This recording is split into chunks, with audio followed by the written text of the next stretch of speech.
Let's start with our first news. Bisping and Demetrius Johnson recently shared their thoughts on the upcoming clash between Khamzat and Sean Strickland, and the breakdown is as intense as you would expect. This fight is shaping up to be one of the most talked about matchups in the division, with both fighters bringing completely different styles into the cage. Johnson, who has actually spent time training with Khamzat at Jackson's in California, didn't hold back when describing him. He called Khamzat a wolf, a fighter who comes in and imposes his game no matter what. According to Johnson, Khamzat's ability to dominate high-level opponents, including Duplessis, stood out in a big way. He pointed out how Khamzat was able to out-wrestle him, which is no easy task at that level. While Johnson mentioned he would have liked to see more aggression, maybe even a submission attempt like an armbar, he still acknowledged that Khamzat was in complete control and did what he had to do to win. Now, not everyone agreed with that take, as some fans felt Khamzat could have pushed harder for a finish. But Bisping stepped in to defend that perspective, explaining that Khamzat was actively trying to end the fight, even if it didn't look as explosive as people expected. Sometimes control is just as important as chaos inside the Octagon. When the conversation shifted to Strickland, Bisping had some very interesting insights. Having trained with him in the past, Bisping described him as one of the biggest overachievers in the sport. He made it clear that Strickland isn't necessarily the fastest, strongest, or most athletic fighter on paper, but what he does have is a rock-solid mindset and an elite gas tank. According to Bisping, Strickland's willingness to spar constantly and push himself in training is a huge factor in his success. That kind of relentless approach makes him a very dangerous opponent for anyone, including Khamzat. This matchup isn't just about skill, it's about pressure versus persistence, control versus cardio, and when two fighters like this collide, anything can happen. On top of that, there's growing discussion around other potential matchups in the division, with names like Kamaru Usman and Ian Gary being mentioned as even tougher stylistic challenges for Islam Makhachev than Michael Morales. The landscape is shifting fast, and the stakes keep getting higher with every fight announced. Move on to another news. There's a growing debate in the MMA world about who truly poses the biggest threat to Islam Makhachev at welterweight. And while many fans are pointing toward Michael Morales, Gilbert Burns has a very different take. According to Burns, fighters like Ian Gary and Kamaru Usman are actually much tougher matchups for Islam. Morales has been on an impressive run since joining the UFC in 2022 through Dana White's Contender Series. He's currently undefeated, sitting at 7-0, and has taken out notable names like Neil Magny, Burns himself, and Sean Brady. His explosiveness and raw power have made him one of the most exciting rising contenders in the division, and many believe he could be a serious problem for Islam.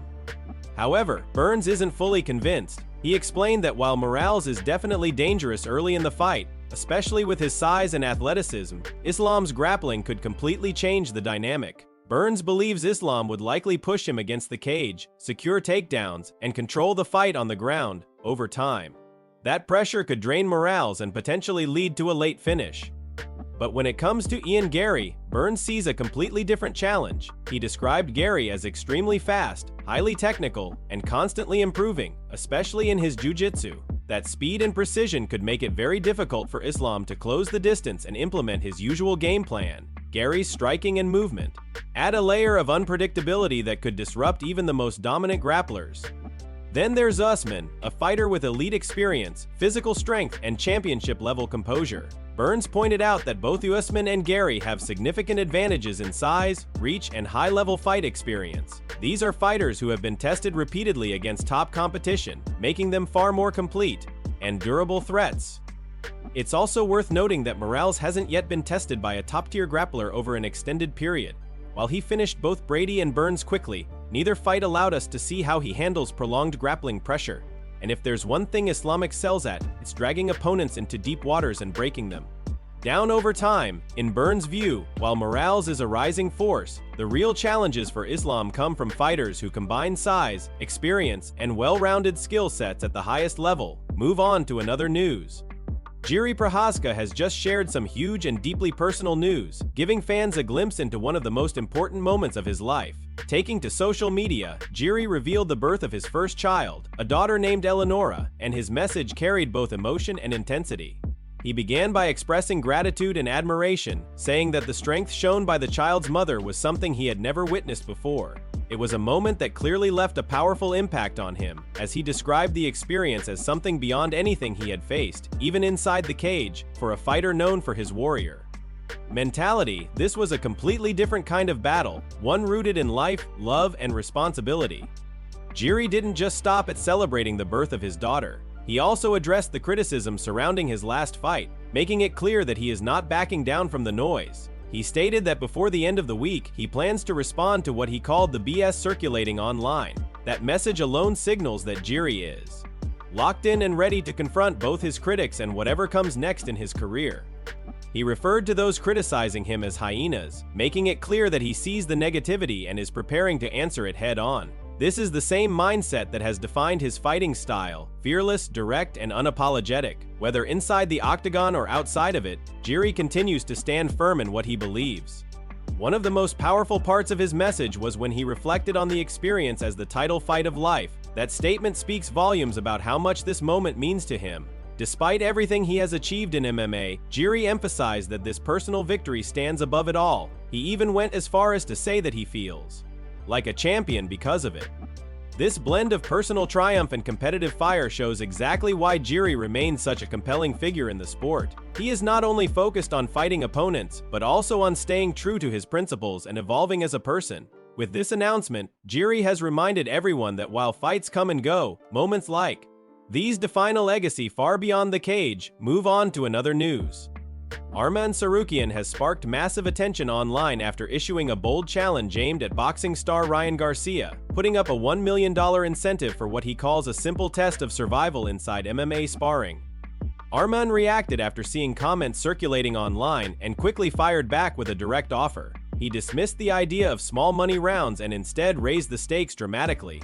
According to his post, he offered $100,000 for 8 rounds, followed by a much bigger challenge. He stated that if Garcia can survive just one round of MMA sparring with him, he will personally pay him $1 million. The challenge immediately created a wave of debate across combat sports fans. Many see it as a classic striker versus grappler scenario, where the skill gap in MMA rules could be extremely difficult for a pure boxer like Garcia to handle.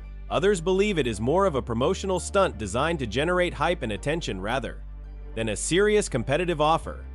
There is also speculation that the UFC or other promotions could step in to prevent such a matchup from happening, especially given the difference in experience and rule sets. Still, the idea of seeing Garcia tested under MMA conditions against a high-level grappler like Arman has clearly captured public interest. Arman's confidence reflects his aggressive, pressure-heavy style, where he thrives on controlling opponents and overwhelming them with grappling exchanges. The idea of a $1 million reward only adds more intensity to the call-out. Meanwhile, attention also shifted to Merab Dvalishvili, who has been seen doing unusual and entertaining things while interacting with fans, including going out of his way for photos and moments that highlight his energetic personality outside the cage. The situation continues to build buzz across both MMA and boxing communities, with fans watching closely to see whether this challenge ever moves beyond social media and into real negotiations. Move on to another news. Paddy Pimblett has officially revealed details about his next fight, giving fans a clear timeline after his loss to Justin Gaethje back in January. For months there had been uncertainty around his return, with little information about when or who he would face next. Now that question has finally been answered.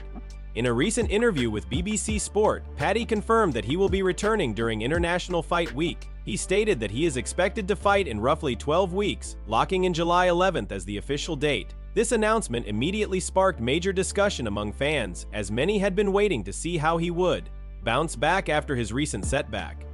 Paddy sounded confident and focused, making it clear that his preparation is already underway. The timing places him on one of the biggest stages of the UFC calendar, where fighters often look to make statement performances in front of a global audience. With his popularity and fighting style, expectations for his return are already building fast. The question now shifting through the MMA community is simple: who will he face on July 11th? Several names are being discussed, but nothing has been officially confirmed yet. Fans are speculating about potential matchups that could either push Paddy back into title contention or test him against rising contenders looking to make their own breakthrough. At the same time, more headlines have been circulating around Arman Tsarukyan, who has reportedly been involved in financial discussions and claims involving fighter payments and disputes. The situation has added another layer of drama to the lightweight division, with conversations extending beyond just competition and into contract and payment controversies. Adding even more noise to the combat sports world, discussions around high-profile fighters like Ryan Garcia continue to overlap with MMA headlines, showing just how interconnected the fighting landscape has become across boxing and the UFC. With Paddy now officially locked in for July 11th, attention will quickly shift toward training camps, opponent announcements, and how he plans to rebound after his last performance. The return is set to be one of the most closely watched moments of the summer fight schedule. Move on to another news. Carlos Ulberg has reportedly undergone surgery following a serious knee injury that has now raised major concerns about his immediate future in the division. The news comes shortly after a dramatic fight weekend where Ulberg shocked the MMA world by securing a knockout victory over Jiri Prochazka despite visibly fighting through an injury during the bout. Reports indicate that Ulberg may have suffered a significant knee issue early in the fight, yet still managed to continue and deliver a finish that stunned fans and analysts alike. After the fight, initial updates suggested that he would undergo medical testing to determine the severity of the damage. However, the situation escalated quickly, and he has now already gone under the knife for surgery. The decision to proceed with immediate surgery suggests that the injury was far more serious than originally expected. In most cases, fighters attempt rehabilitation or physical therapy first, but Ulberg's condition appears to have required urgent surgical intervention. Given the timing, just after a major career win, the setback is particularly difficult for both the fighter and his team. At this stage, the exact nature of the knee injury has not been fully disclosed, but early indications suggest it could be something that sidelines him for an extended period. In some cases, recovery from similar injuries can take several months, and in more severe situations, fighters have been forced out of competition for close to a year. The UFC now faces important decisions regarding the light heavyweight division. With Ulberg potentially out for a long time, questions are already being raised about whether an interim title may be introduced or if the current situation will force a reshuffling of contenders. His recent victory had positioned him as a rising force in the division, making his absence a significant disruption. Adding further context to the fight, Ulberg's opponent, Prochazka, had also expressed post-fight reflections about the intensity of the bout and the physical toll it took on both fighters. The clash itself was already considered one of the most dramatic moments of the event, and this latest update only adds to its long-term impact. For now, the focus shifts entirely to recovery. Knee injuries are known to be among the most challenging setbacks in MMA, often requiring careful rehabilitation and patience before a full return to training and competition. Ulberg's camp is expected to release further updates once more details become available, but the priority remains a safe and complete recovery process. Move on to another news. Arman has reacted after a viral travel incident where he was reportedly removed from a commercial flight, and the situation quickly blew up across social media platforms. Following the circulation of clips online, Arman addressed the moment directly with a post confirming what happened. He wrote that he was kicked off the flight and told fans he would still make it to Philadelphia the next day. In his message, he also directed frustration toward the airline, posting a strong statement expressing anger over what he described as rude and unprofessional treatment from staff. The situation immediately caught attention due to the intensity of his response and the fact that it involved a high-profile UFC fighter. He even shared a photo involving an airline employee, adding further fuel to the conversation online. The post spread quickly, with fans debating both sides of the incident and what may have led to the removal from the flight. As the story gained traction, Arman took things a step further by showing a completely different side of the situation. Shortly after, he posted a video of himself boarding a private jet, shifting the tone from frustration to humor. In the clip, he joked about hoping he would not be removed from that plane as well, lightening the mood after the earlier controversy. He interacted with the crew and appeared more relaxed, even joking about his seating choice and travel experience. He later confirmed his updated travel plans, stating that he would arrive in Philadelphia within a few hours, making it clear that the situation would not delay his schedule. Alongside the video, he shared another message focusing on his belongings, humorously reminding people not to forget his luggage and repeating no phone multiple times, adding a comedic layer to the ongoing saga. The incident highlights how quickly moments from fighters' personal lives can escalate online, especially when combined with travel disruptions and social media reactions. What started as a flight issue quickly turned into a viral storyline, complete with criticism, humor, and a luxury travel update all in one sequence.